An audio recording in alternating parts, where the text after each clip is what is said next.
Should you buy this as your first bike? Let's talk about it. When it comes down to buying any bike, I think there's one main criteria that you need to follow. And that is gonna be, do you fit the bike? Now, when I say do you fit the bike, what I really mean is, can you handle the bike? Are your feet firmly planted on the ground? Or are you tippy-toeing? Now, tippy-toeing can be fine if you can comfortably hold the bike up without having any issues. Now, what I mean by holding up the bike with no issues, can you comfortably lean this bike without having a fear that you're gonna drop it? Now, every bike has its lean point. There's a point on this bike where if I lift up my kickstand and I lean this bike over, I know that about this far, I'm gonna have a hard time picking it up.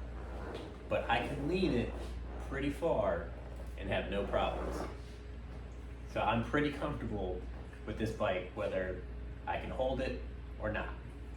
Now, if you can comfortably hold the bike, tilt it, and do everything that you need to do to feel comfortable on that bike, I could recommend this bike to you. To give you some context, I am 5'9", and I'm about 150 pounds, and I can comfortably hold and sit on that bike no matter what position I'm in.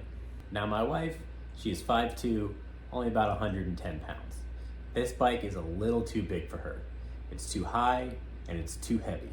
Now, you could pull one of these maneuvers if you have your one leg fully extended and you're just kind of hanging off of the seat, where my seat is actually right here. So I'm leaning more off of the bike, just kind of resting my leg over it so that you can hold it up. Now, if you are comfortable holding the weight like this, you could ride this bike.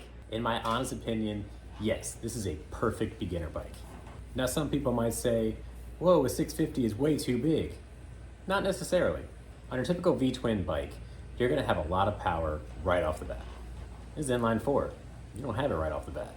When you first hit the throttle on this bike, you're gonna go fast, don't get me wrong, but you're not gonna be popping a wheelie fast. You don't necessarily get that crazy torque until you hit about 6,000 RPMs. And trust me, you're gonna have to be going pretty fast in order to hit those 6,000 RPMs. Now I'm gonna show you a little clip that shows hitting the throttle just a little bit aggressive, but not too crazy, and how tame this bike can be.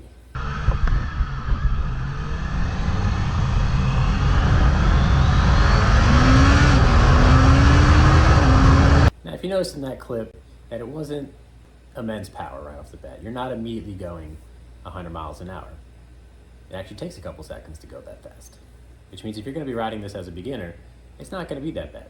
So just doing a small recap on this whole topic here, could this bike be a great beginner bike?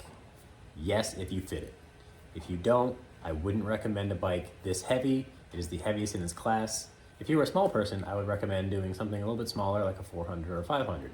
They are a little bit lighter, maybe a little bit more accessible. They're not as wide in the tank, and they are not as far of an aggressive lean.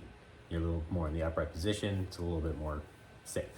Hopefully this gives you a little bit more insight on whether you want to buy a CBR650R or not, but I'm hoping it helps. And with that, I'll catch you guys in the next one.